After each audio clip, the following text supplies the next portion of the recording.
ketiga, yakni pendekatan kognitif. Beberapa tokoh pencetus dari pendekatan kognitif ini adalah Kurt Lewin, Heider, Festinger, Piaget, dan Kohlberg.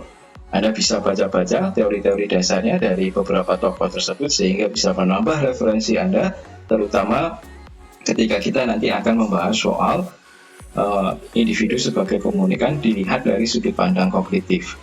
Konsep utamanya sangat jelas berbeda sekali dengan konsep behaviorism.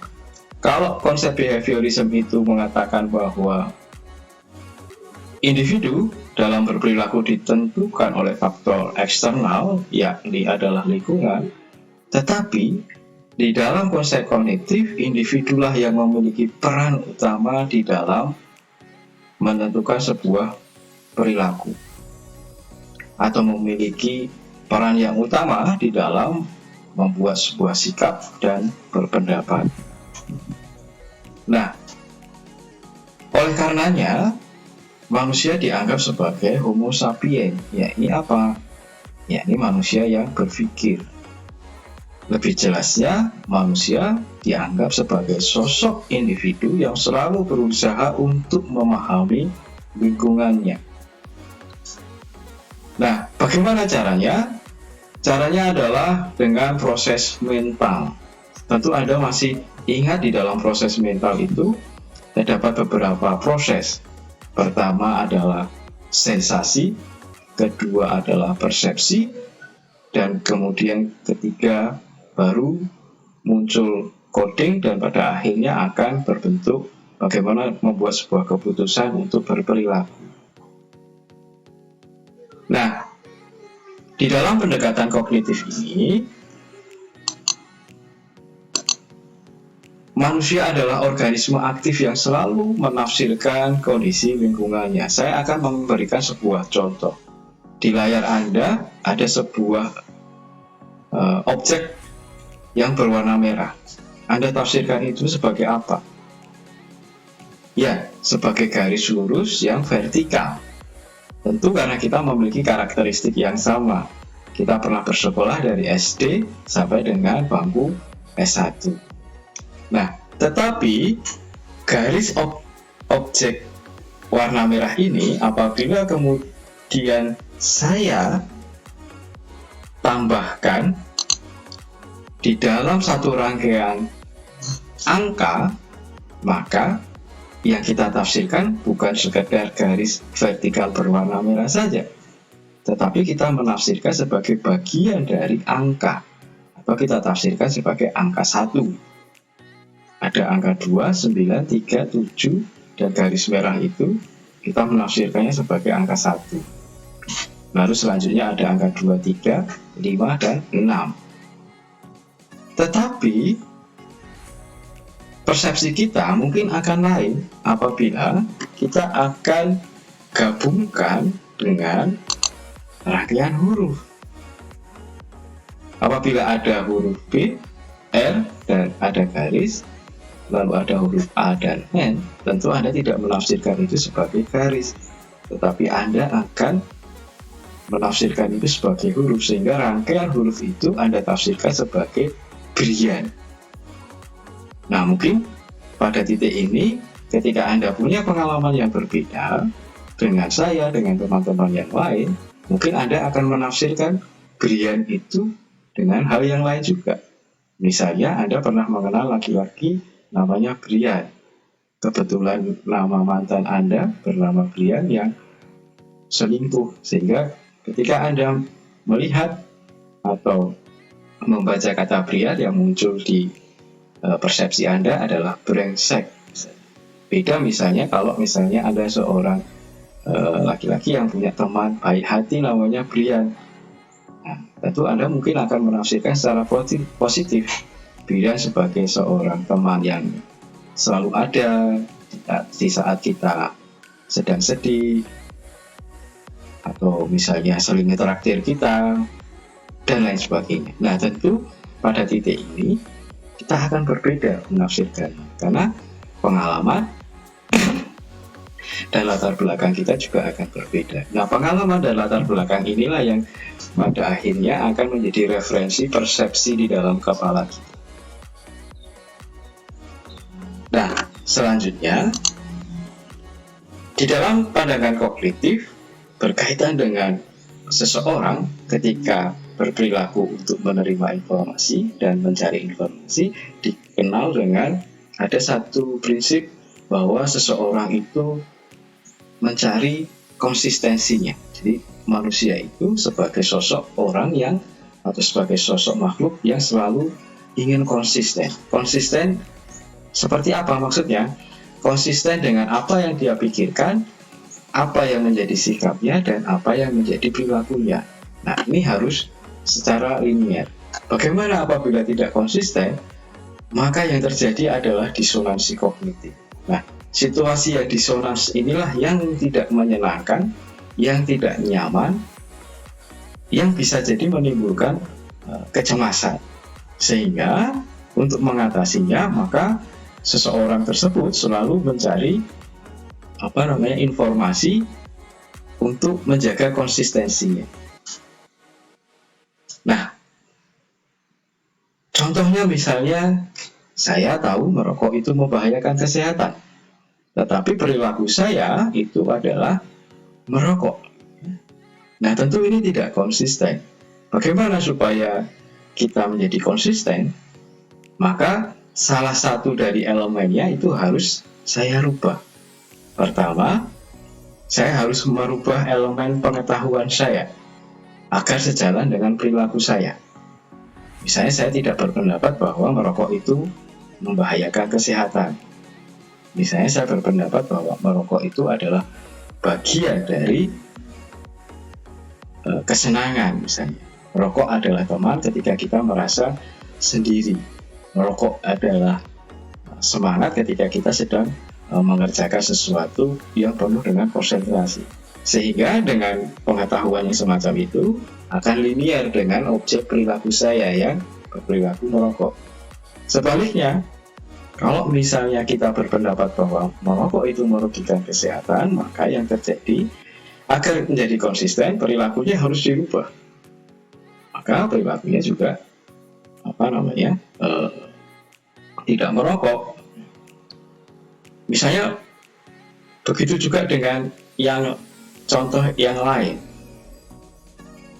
Ada seorang pecinta alam. Anda berpandangan memiliki sikap bahwa alam itu seharusnya dijaga, tidak boleh dikotori. Tetapi perilaku Anda mungkin secara tidak disadari itu merugikan bagi alam. Misalnya Anda naik gunung, membuang sampah sembarangan. Atau ketika Anda seorang pecinta alam, masih menggunakan botol air minum sekali pakai. Ya, seperti botol air minum kemasan yang AKB atau apa gitu ya. Nah, tentu perilaku Anda ini bertentangan dengan sikap Anda terhadap lingkungan. Nah, apa yang terjadi? Yang terjadi adalah ketidakkonsistenan. Nah, model yang semacam itu akan bisa menimbulkan ketegangan. Nah, bagaimana kemudian Anda bisa mengurangi ketegangan itu? Nah, salah satunya harus dirubah. Anda mau sesuai dengan sikap Anda sebagai seorang pecinta alam, atau merubah pandangan Anda sebagai seorang pecinta alam yang mencintai lingkungan agar sesuai dengan perilaku Anda yang membuang sampah ketika naik gunung ataupun menggunakan botol air minum yang sekali pakai. Nah, begitupun juga di dalam sebuah komunikasi. Jadi, di dalam sudut pandang komunikasi, dari sisi kognitif, usaha untuk mengurangi disonansi itu memotivasi atau mendorong terjadinya sebuah proses komunikasi, mencari informasi atau menerima informasi. Nah, dengan premis yang tadi sudah kita diskusikan, individu akan mencari informasi yang konsonannya sesuai dengan keyakinan atau sikap diri. Ya. Sehingga individu akan secara aktif akan mencari dan melakukan pilihan terhadap materi informasi yang sebangun dengan sikap mereka. Pada sisi yang lain, tentu sebaliknya akan menolak dan menghindari informasi yang bertentangan dengan sikap mereka. Sebagai contoh misalnya, ada seorang fans beratnya Pak Jokowi gitu ya. Kalau misalnya Anda mendengar informasi bahwa Pak Jokowi itu melakukan korupsi gitu ya, tentu Anda tidak akan serta-merta untuk menerima informasi itu begitu saja. Karena Anda yakin bahwa Pak Jokowi itu adalah orang yang bersih. Ketika ada informasi macam itu, Anda kemudian satu, kemungkinan akan mengabaikan. Kedua, bisa jadi Anda membuat rasionalisasi.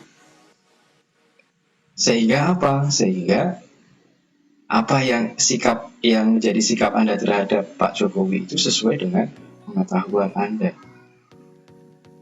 Dan perilakunya Anda juga tidak akan serta-merta berubah. Anda tetap mendukung misalnya Pak Jokowi sebagai presiden, gitu ya. Di contoh yang lain misalnya, ketika Anda memiliki pacar misalnya, ya, Anda mungkin berpasangan itu, suatu saat menerima informasi bahwa pacar Anda ini selingkuh, gitu ya. Anda tentu tidak akan percaya. Anda malah justru mungkin akan mengabaikan karena tidak sesuai dengan apa yang menjadi sikap dan pendapat Anda selama ini terhadap pacar Anda. Tapi persoalannya apakah itu bisa berubah? Ya, bisa berubah. Karena apa? Karena manusia itu selalu mentafsirkan kondisi lingkungannya. Misalnya, apabila betul informasi yang Anda dapatkan mengenai pacar Anda atau pasangan Anda itu sesuai dengan fakta, ya tentu akan berubah, gitu ya. Maka perilaku Anda akan berubah terhadap pacar Anda. Nah, ini artinya agar sesuai, gitu ya, agar sesuai dengan antara pendapat, sikap, dan perilaku. Nah, di dalam teknologi informasi tentu ini juga bisa menjelaskan, gitu ya, bagaimana seseorang memiliki seharusnya itu memiliki literasi informasi yang baik, sehingga tidak semua berita itu bisa dikonsumsi atau dipercaya, ya, karena kita memiliki latar belakang pendidikan di jenjang tertentu sehingga bisa menyaring apa yang seharusnya bisa kita persepsi sebagai fakta dan apa yang kita persepsi sebagai hoax. Karena hoax hari ini itu menjadi problem, gitu ya, di media sosial kita, bahkan menjadi sampah, gitu. Dan tidak sedikit orang yang mempercayai hoax tersebut. Salah satunya ya karena ini berkaitan dengan latar belakang masing-masing komunikan itu tadi. Saking senangnya mereka dengan tokoh tertentu, apapun yang disampaikan meskipun itu hoax, ya itu tentu akan dipercayai. Selanjutnya, dari sudut pandang humanisme. Nah, ini yang menarik teman-teman. Sudut pandang humanisme ini dianggap sebagai salah satu pendekatan psikologi generasi paling mutakhir, gitu. Karena humanisme ini adalah antitesa dari ketiga pendekatan yang sudah kita sampaikan tadi. Yang pertama, humanisme ini kritiknya terhadap psikoanalisa mengatakan bahwa masa sih kita ini dianggap sebagai binatang buas, gitu ya, yang selalu instinktif, gitu, memakan manusia, gitu ya, atau menyerang manusia atau menyerang sesamanya.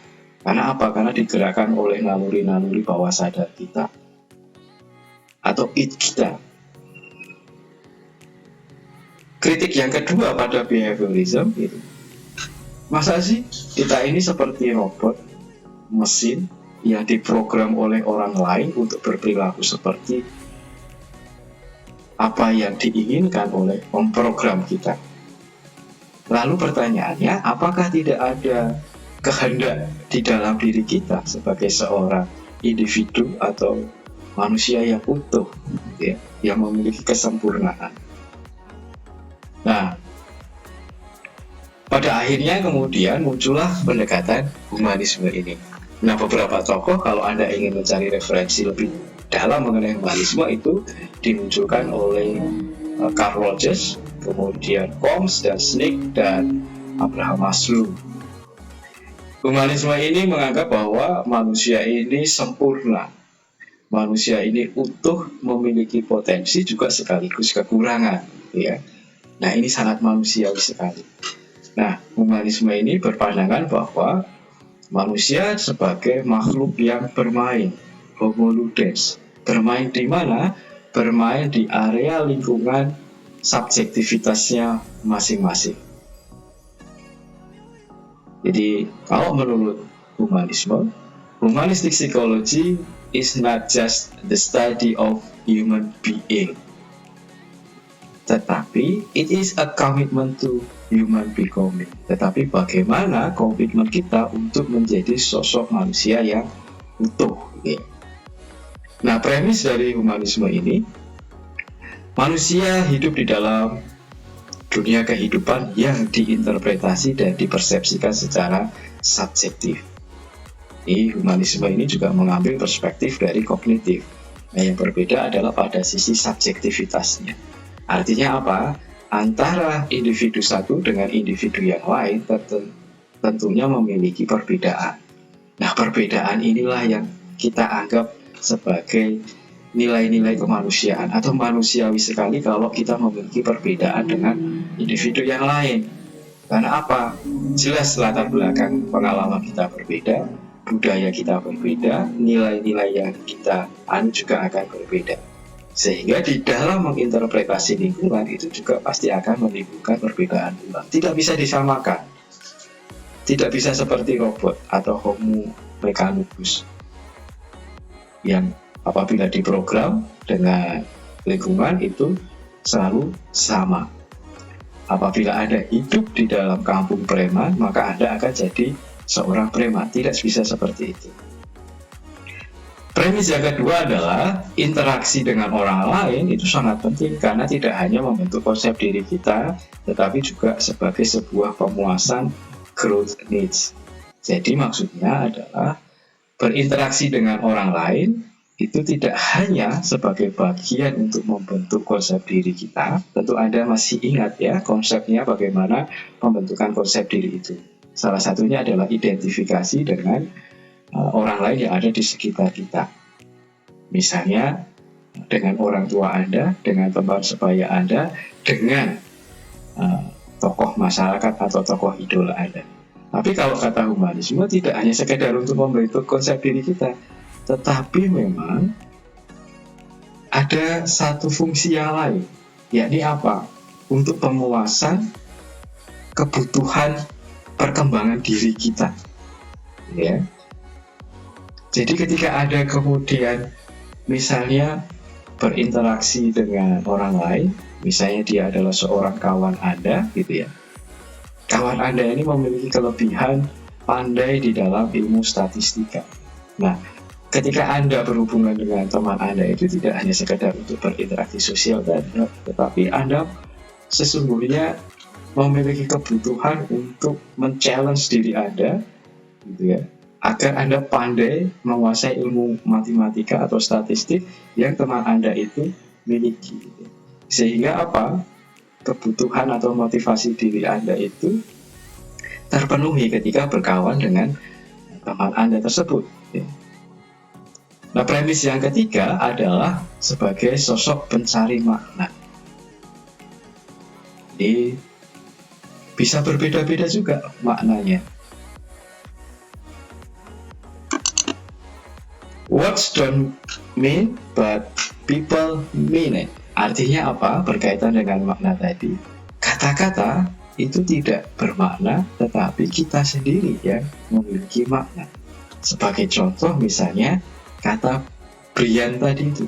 Ketika Anda memiliki pengalaman bahwa Brian itu orang brengsek, tukang selingkuh, Anda memaknai bahwa si Brian ini adalah orang yang brengsek. Tetapi kalau Anda memiliki pengalaman yang positif terhadap Brian itu, maka Anda akan mempersepsi, memaknai bahwa Brian itu adalah sosok yang baik hati.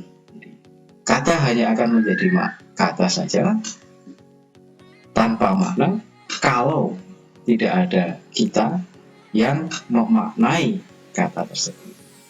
Begitupun juga dengan informasi yang kita terima hari ini. Itu hanya sekedar menjadi informasi saja, tanpa kita yang kemudian memaknainya. Betul memang bahwa teknologi informasi hari ini itu sudah tidak dapat disamakan seperti dulu lagi. Kalau dulu kita mencari informasi, tetapi informasi itu melalui kemajuan teknologi informasi itu datang sendiri di meja makan kita, di dalam ruang privat kita, di dalam toilet Anda, ataupun di dalam ruang tidur Anda. Tapi problemnya itu hanya akan menjadi sekedar informasi yang datang kepada diri Anda tanpa menjadi sesuatu kecuali Anda memang mempersepsi dan memaknai secara positif informasi tersebut. Jadi misalnya iklan tentang anti korupsi tadi, meskipun itu selalu mendatangi Anda mau bangun tidur ataupun sebelum tidur, ya dia hanya akan jadi sesuatu informasi saja. Tapi kalau kemudian Anda tidak memaknai secara positif, atau justru misalnya memaknai negatif, Anda akan mengabaikan atau justru akan menerima informasi itu dan kemudian menyesuaikan dengan objek sikap dan perilaku Anda. Nah, menurut pandangan humanisme ini, ada menurut pencetusnya Karl Rogers, kenapa bisa muncul perbedaan makna? Karena apa? Karena manusia itu hidup di dalam dunia pengalaman yang sifatnya subjektif atau pribadi, di mana dia ini menjadi pusatnya, menjadi aktor utamanya, bukan menjadi cameo gitu ya, sekedar cameo, tapi dia menjadi aktor utamanya.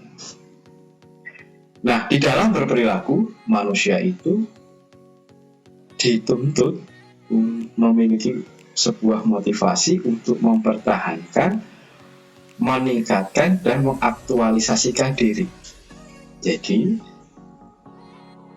apa yang kita sebut sebagai sosok yang manusiawi, apabila manusia itu berperilaku untuk mempertahankan, meningkatkan, dan mengaktualisasikan dirinya, itu adalah sosok ideal bagi seorang individu atau manusia. Atau pendek kata kita bisa katakan kepribadian yang sehat itu ya seperti itu, bisa mempertahankan, mampu meningkatkan, dan mampu mengaktualisasikan diri.